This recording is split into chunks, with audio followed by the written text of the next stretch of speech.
will introduce our speaker. Thank you, thank you. The good news is, I don't have a big formal introduction. I've known Preston for over 20 years because our youngest son, who's now, what did I figure out, 37, I know what year he was born, I can't add, has been in the band that Preston's going to talk about for roughly 23 years. And I'm casually avoiding the term. I've had a number of people say, what on earth is this 42 on your shirt? Well, you're going to find out here shortly, because Preston has one on his shirt too. Preston is an IT person at Purdue, but more importantly to me, has been the president of the 42nd Royal Highlander group for how many years? 20? Several years. I'm just going to turn it over to him and let him go with it. All right.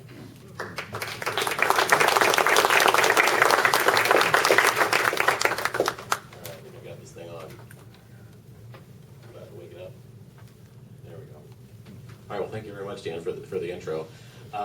So as Dan says, I'm Preston Smith. I've in a development since Dan probably talked to me last. I've managed to demote myself to vice president, so I get to serve a largely ceremonial role these days and let other people actually do all the work. But when I put on the red coat, I still serve as the band's drum major, so I kind of direct the organization in terms of putting on the performances and all that sort of stuff. I just don't have to deal with all that non-profit organizational logistics. So in my day job, I'm the director of the research computing facility at Purdue. So we operate the supercomputers for people to do all sorts of exciting science. But in my spare time, I've been doing the 42nd Highlanders since I was a teenager. So that's been, yeah, I know, right? It's been a long time. So probably about 27, 28 years by now. So the 42nd Royal Highlanders. So we just a little bit of the background about what the group is that we portray. So the 42nd is one of the British Army's most famous regiments. It was formed in 1739 as kind of a militia police force to police the Highlands, keep an eye on those unruly Scotsmen out there on the frontier. So it was more of a police force where the Scots could police other Scots. But a number of years later, I think in 1745, the British actually incorporated that Highland Watch, they called it, into a regiment of the army. The regiment had its first action, went over into Flanders in 1745, fought in the War of the Austrian Succession. And today, that same regiment still carries through in the lineage as known as the Black Watch. So you all may have heard of the Black Watch. It has a very famous bagpipe band. They were over in the 1960s, performed for President Kennedy on the White House lawn, and then just within a couple of weeks later, played again in his funeral procession. One of the only foreign military bands to play for a presidential funeral like that. So the 42nd came over to North America. This is where the connection to us comes in. The 42nd came over to North America during the French and Indian War in the 1750s. So it fought in upstate New York, which at the time was the great frontier along Lake Champlain. The 42nd fought in a battle to take Ticonderoga from the French. It was a very big battle. The French were dug in very deeply. They had fortifications out there, and they sent the Highlanders in that first wave. Probably bravely, maybe foolishly, they attacked headlong with broadswords, gave it everything they got, and the regiment lost over 60% of its forces attacking that fort. So it was maybe a doomed exercise, but that attack on Ticonderoga has become one of the defining battles in the regiment's history. So a number of years later, by 1764, the French and Indian War had since ended. Pontiac Rebellion had started up, and the Native Americans had attacked forts all over the Northwest Territory from Pittsburgh. Here in Fort Wyattnon, if you go to the feast, you can hear a little bit of this story where they talk about that during the opening ceremonies. They did not burn down Fort Wyattnon, but Fort Wayne, Fort Detroit, Fort Michilimackinac, Fort Pitt were all either besieged or attacked. Then the 42nd traveled through Pennsylvania, relieved Fort Pitt, which is now the site of Pittsburgh. and shortly thereafter traveled down the Ohio River to take over Fort Deschartres. Fort Deschartres is down south of St. Louis. So this was the westernmost piece of the French Empire at the time, and it was this big stone fort. You can kind of see the reproduction of it there. And this was the last thing still sitting out there. The French had been defeated for 3 years at this point, but there was this French garrison still hanging out in what was now British territory.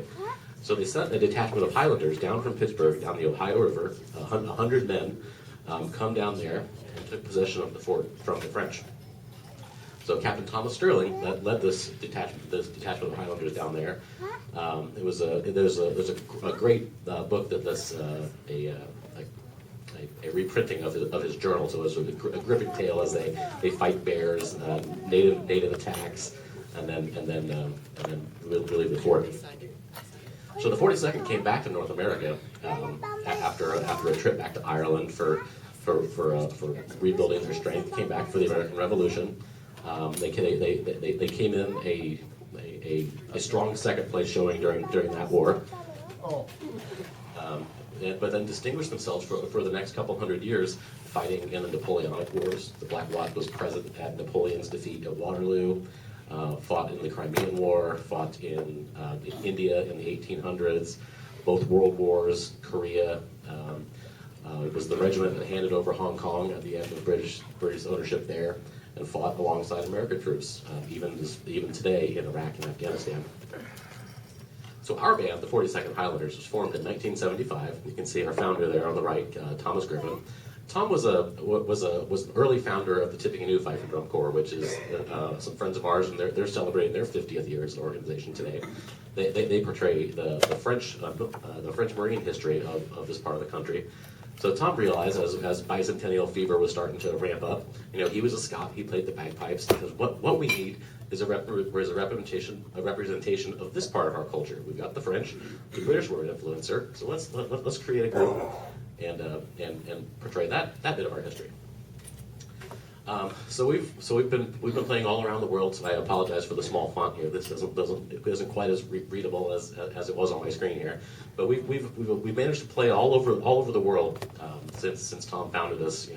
You can see the humble beginnings there on the left with just 5 or 6 people.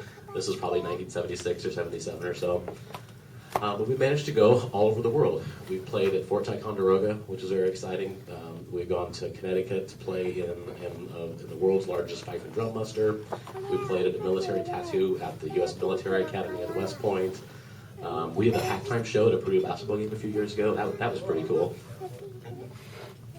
I don't know if anybody could hear it, but it sure was loud down there on the basketball court.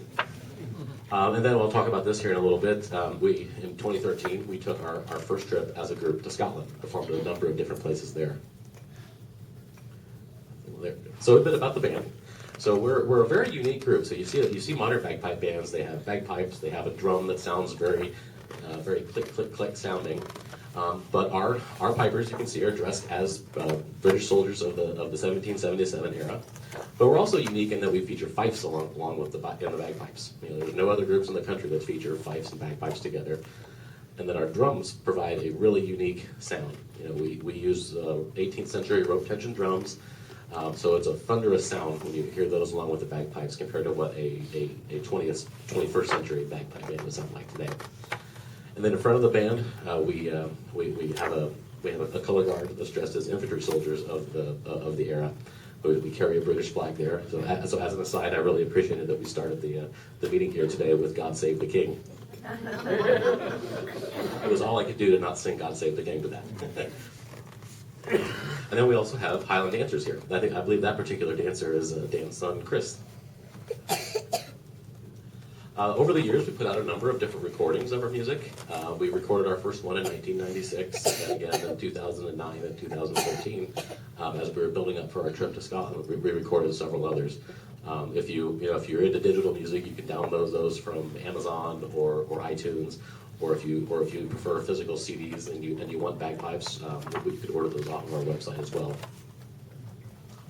So in the community, we try to be as active as possible. You can see a picture of us there from St. Patrick's Day. I don't think that was this year, but we play all over the town on St. Patrick's Day evening. Entertain the revelers with bagpipes and drums, get them all excited. as they celebrate St. Patrick's Day. We're involved in a number of activities where we teach music to young people. You know, for myself and obviously Dan's son as well, being involved in an organization like the 42nd where we get to perform and learn music and travel all over the world has really been kind of a formative thing in my life. So we always try to give back to young musicians and teach them the arts of 18th century fifing, piping, and drumming.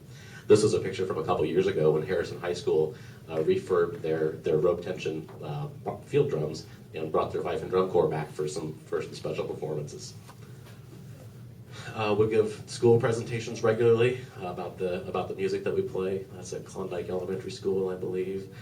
There's one at a Lafayette Urban Ministries camp. So we can play all the music for the students, teach them about what fifes and pipes and drums did in the 18th century. They were the signaling instruments, but and so they get to hear all that a lot of work. So the band, we're all men from anywhere from 10 years old to 80 years old. We've got a really wide cross section of the community.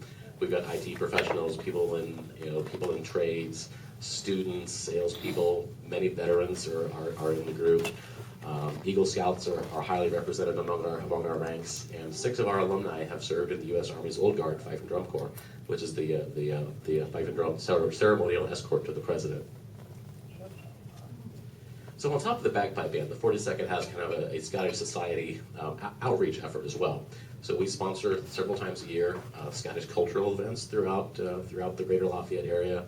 We've done things like where we'll hold a whiskey tasting. The Nine Irish Brothers folks were gracious enough to let us have a Scotch tasting instead of Irish whiskey tasting.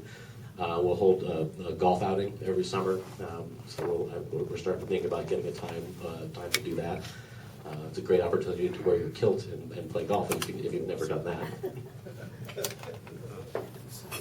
At the Feast of the Hunter's Moon, I'm sure many of you have been to the feast before. We operate a booth there. It's one of our largest fundraisers.